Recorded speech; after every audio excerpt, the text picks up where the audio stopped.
19h30, heure de Kinshasa, capitale de la République démocratique du Congo.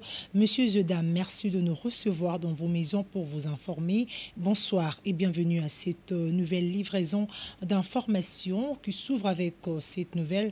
La Commission électorale nationale indépendante vient de confirmer la publication pour ce dimanche 31 décembre à 14 h des résultats provisoires de l'élection présidentielle. Les résultats de législative nationales et provinciales seront, eux, publiés le mercredi 3 janvier 2024.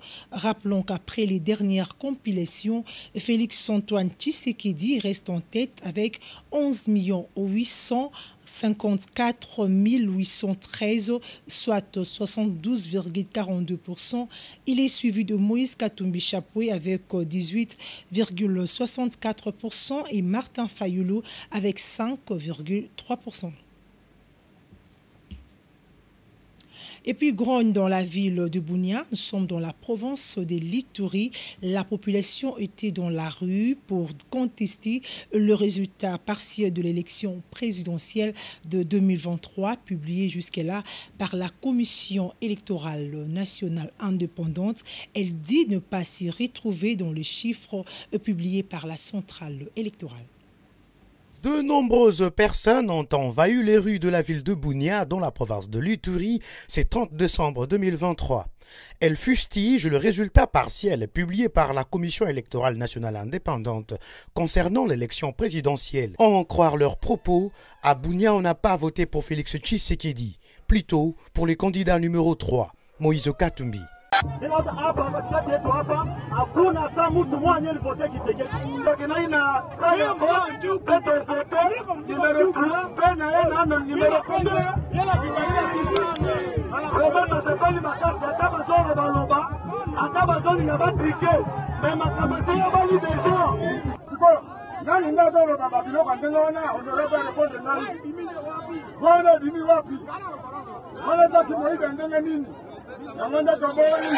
Quelques heures plus tôt, l'armée congolaise à Bunia, une ville sous état de siège, a mis en garde les politiciens qui vont tenter de manipuler la population en cette période où les peuples congolais attendent la publication provisoire des résultats de l'élection présidentielle le 31 décembre prochain par la centrale électorale.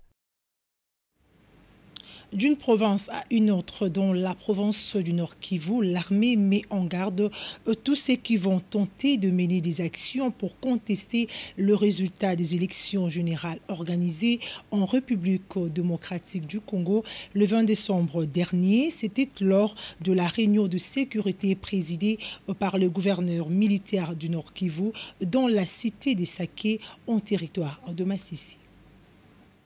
Ça se passe dans la cité de Saké, en territoire de Massissi, au sud de la ville de Goma, dans la province du Nord Kivu. Le gouverneur militaire de la province, le général-major Peter Chirimwami, a réuni le comité provincial de sécurité ce 30 décembre 2023. Le comité met en garde tous les contestateurs de résultats des élections qui se rigiront en fauteurs de troubles, affirme le colonel Njike Guillaume, porte-parole du gouverneur militaire.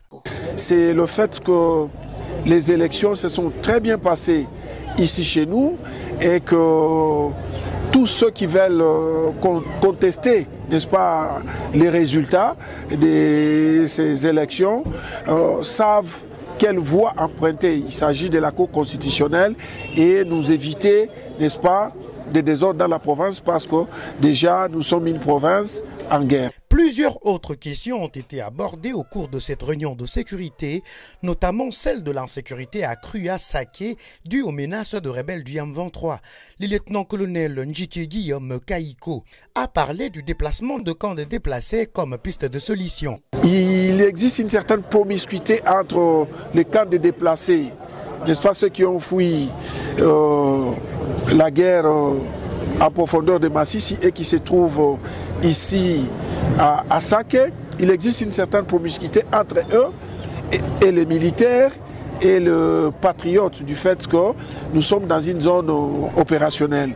Et à cet effet, l'autorité a exigé qu'il y ait une étude approfondie de manière à ce qu'on puisse penser au déplacement de ces camps de déplacés. Cela pourra aussi éviter de cas de meurtre. Le comité provincial de sécurité a rassuré de même que toutes les mesures sont prises pour maintenir un climat de paix dans la province. Et puis cette mise en garde de forces armées de la République aux politiciens qui tiennent de propos incendiaires visant à déstabiliser la province de l'Ituri après la publication des résultats de scrutin combiné du 20 décembre dernier par la centrale électorale. Cette mise en garde a été faite par le lieutenant Jules Ngongo. Il est porte-parole de FARDC en Ituri. Aujourd'hui, nous ne pouvons pas accepter à aucun cas, qui que vous soyez, arriver avec des velléités déstabiliser notre province, en sensibilisant la population à se soulever contre une décision d'une organisation légalement établie. Faire le contraire, vous allez se heurter contre les forces de défense et de sécurité. Parce que la calmie que nous vivons, c'est au péril de notre vie. La modernisation de la ville que vous observez aujourd'hui, nous avons consenti beaucoup de sacrifices et nous avons déployé beaucoup d'efforts pour y arriver et pour observer ce que vous voyez aujourd'hui. Devant ce genre de déclarations, nous mettons en garde tous les politiciens et plus particulièrement au candidat député national Gracien de Saint-Nicolas. S'il continue à vouloir déstabiliser notre province, à vouloir manipuler les jeunes, à instrumentaliser les jeunes comme il en a fait pour les déplacer, il veut maintenant réitérer cela. Je le mets en garde et je l'exhorte d'abandonner ces chemins parce qu'il n'y aura pas une issue pour ce genre de comportement ici en Ituri pendant cette période. Les leaders communautaires ont ravivé la conscience collective d'appeler leurs enfants à la retenue, d'appeler leurs enfants aux valeurs, à pratiquer le valeur républicain. Le contraire, c'est que je disais en Swahili, Batakula Monchi. Il y a eu des élections, il y a eu ceux-là qui ont voté et nous devons tous attendre le résultat. Et j'appelle toute la population de l'Ituri, au nom du gouverneur militaire, le lieutenant-général Luboyaka Chamadioni, d'observer un comportement républicain. Et puisqu'on parle de questions électorales, Monsieur Zudam, sachez aussi que le candidat président de la République aux élections du 20 décembre dernier, Constant Moutamba, reconnaît sa défaite au scrutin. C'est au regard des résultats partiels publiés par la Commission électorale nationale indépendante. Le président national de la dynamique progressiste révolutionnaire, DIPRO en sigle, promet de continuer de travailler sérieusement pour les prochaines échéances électorales. Ils n'ont pas battu campagne. Vous avez les autres que vous connaissez. Ils ne peuvent pas aujourd'hui, même par honnêteté politique et scientifique, dire que ces élections ont été mal organisées. Mais est-ce que vous avez battu campagne? Mais est-ce que vous avez déployé vos témoins? Il faut aussi que l'on soit honnête avec soi-même. Vous savez, ce n'est pas un signe de faiblesse que de reconnaître la victoire de l'autre. Parce que nous considérons que c'est la République démocratique du Congo qui doit être placée au centre de nos intérêts personnels. Et que nos intérêts égoïstes doivent laisser la place à l'intérêt suprême de notre nation. Ce serait un grand exemple que de pouvoir tirer des leçons, même après la compilation des plus de 70-80% des suffrages. Humblement, je reconnais ma défaite, je promets d'améliorer mon score en 2028 et en même temps je promets de continuer à travailler sérieusement. Je pense que c'est l'attitude que je vais conseiller à tous les autres. Avec plus de 70% de voix, Félix-Antoine Tshisekedi Tshilombo occupe une place importante selon le résultat partiel publié par la Commission électorale nationale indépendante. Cette position fait couler de l'encre et de la salive au sein de la classe politique congolaise. Riguen Ngandou, candidat à la députation nationale de Mont-Amba pour le compte de l'Ensemble pour la République, continue à croire à la victoire de Moïse Katumbi et évite toute spéculation. La publication partielle de résultats par circonscription électorale plaçant Félix-Antoine Tshisekedi en tête fait couler beaucoup d'encre et de salive. Pour Riguen Ngandou, l'heure n'est pas aux spéculations, seule la publication de la CENI déterminera la suite. En tant que candidat, je sais lorsqu'on candidate, c'est pour remporter les élections, mais il se trouve que il y a de ceux-là qui remportent les élections et il y a de ceux-là qui perdent les élections. Jusqu'à la preuve du contraire, nous attendons que la CENI puisse publier les résultats provisoires. Et après quoi, il appartiendra à la justice de publier les résultats définitifs. Donc pour ce qui nous concerne, l'heure n'est pas en fait bien indiquée pour les spéculations. On attend que l'autorité attitrée, donc nous parlons de la CENI, qui a organisé les élections, puisse publier l'ensemble des résultats provisoires. Moïse Katumbi, candidat président de la République congolais, donc c'est toujours possible. Donc si jamais Félix Tshisekedi venait à être proclamé vainqueur des élections, il y a des voies légales pour attaquer la CENI ou s'opposer à cette publication-là de la CENI. Donc ensemble étant... Je parle en mon nom propre, en tant qu'acteur, mais en tant que membre de Ensemble pour la République, je crois que nous incarnons des valeurs républicaines qui, une fois les moments venus, puisque nous ne sommes pas encore à cette étape-là, on préfère ne pas spéculer. Mais il y a des voies légales pour contester une élection et il y a des voies permises par la Constitution pour qu'un peuple libre s'exprime. Rappelons, c'est ce dimanche 31 décembre que la Commission électorale nationale indépendante publiera les résultats de la présidentielle au centre Bossolo dans la commune de la Gombe. L'événement sera retransmis en direct. Présidentielle en RDC avant la publication de résultats définitifs par les instances habilitées, le président de la République, Félix Tshisekedi Tshilombo, invite la population congolaise au calme et à la solidarité afin de faire échec aux ennemis de la paix. Le chef de l'État l'a dit lors de la 120e réunion du Conseil des ministres présidé le vendredi 20 décembre à Kinshasa. Suivez les comptes rendus faits par le porte-parole du gouvernement, Patrick Mouyaya. Publication des résultats provisoires et définitifs par les instances habilitées. À cet fait, le président de la République a exhorté la population congolaise de tous bords à garder son calme, à faire preuve de tolérance mutuelle et de solidarité afin de faire échec aux ennemis de la paix qui ne jurent que par le calme. Enfin, tout en félicitant la CENI, tenu son pari d'organiser les scrutins, quelques atténuements et défis auxquels elle a face, le président de la République a invité le gouvernement, à qui il a également adressé ses vives félicitations pour les efforts consentis au financement du processus électoral, à poursuivre sans désemparer ses missions régaliennes pour assurer la continuité de l'État et lui de service.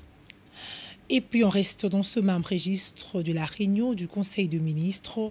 Le vice-premier ministre, ministre en charge de la Défense, a annoncé aux membres du gouvernement que la situation sécuritaire dans l'ensemble du pays demeure stable. Jean-Pierre Bemba Gombo a par ailleurs informé au Conseil le départ définitif du dernier contingent de la force de l'EAC encore en République démocratique du Congo. Le vice-premier ministre, ministre de la Défense nationale, présenté au Conseil une situation sécuritaire qui demeure relativement calme sur l'ensemble du pays, excepté les zones sous-opérations dans la partie est, où les forces du Congo demeurent vigilantes et déterminées à rétablir la paix et la sécurité, ainsi que la restauration de l'autorité dans cette partie du pays. Passons en revue la situation opérationnelle.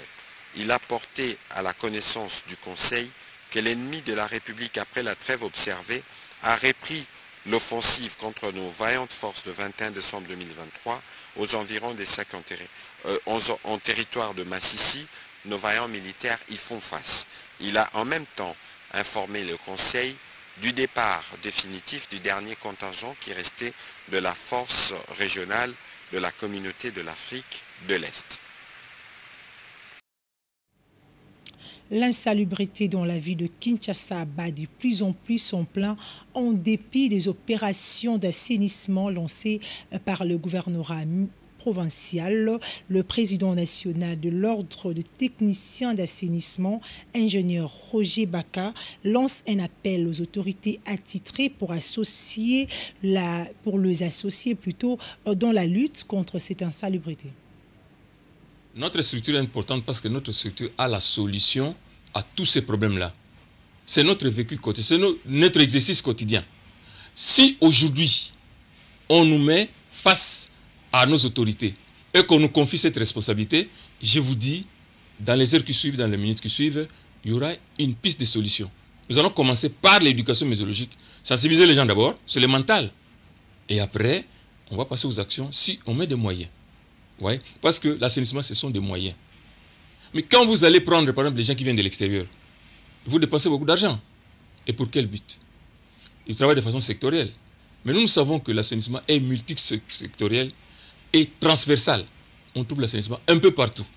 Vous voyez? C'est pourquoi, d'ailleurs, notre structure, outre Kinshasa, nous commençons déjà à implanter dans les grands Équateurs, dans les grands Kasaï, dans les grands Bandundu. Et nous allons, mollo, jusqu'à ce qu'on va avoir tout le monde.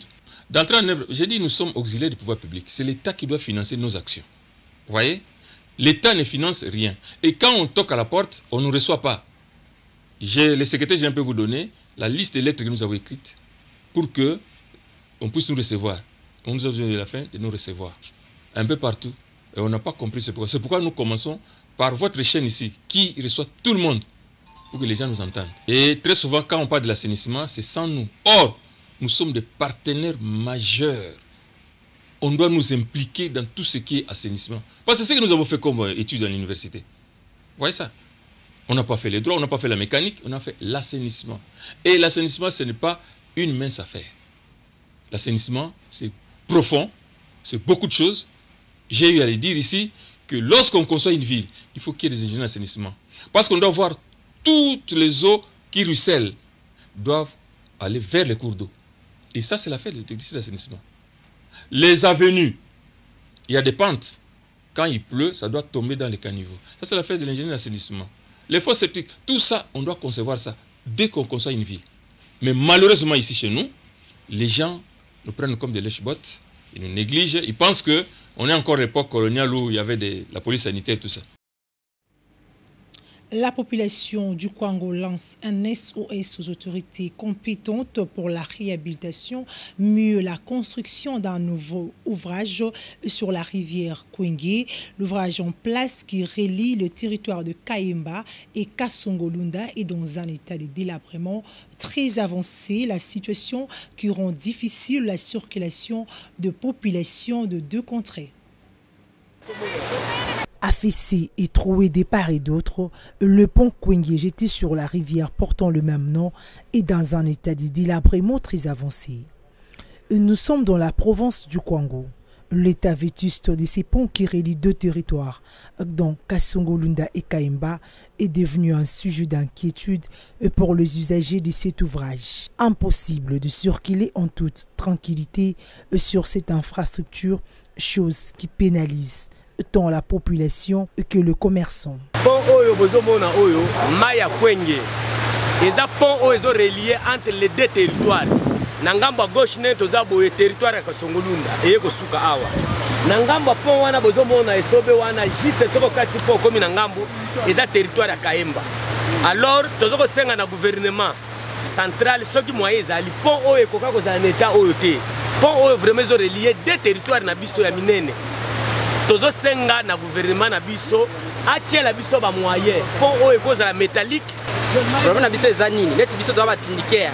Kope na biso tosala eza kopa Kayemba. En tout cas soki ezala Kayemba te, mais le biso vie eza na passe.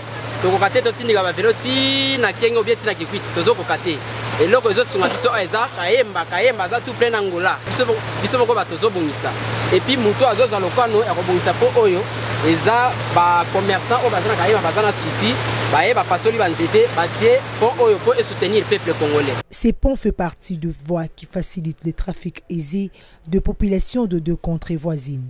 L'implication des autorités attitrées est donc sollicitée de toute urgence. L'État atala yango kombala sima l'air bogoya l'air bogolo bato voter bino na action ndeko la le gouvernement li peuple na ye. De retour dans la capitale congolaise, les fêtes de fin d'année vont se passer dans la quiétude totale pour tous les agents de My School situés dans la commune de Ngaliema.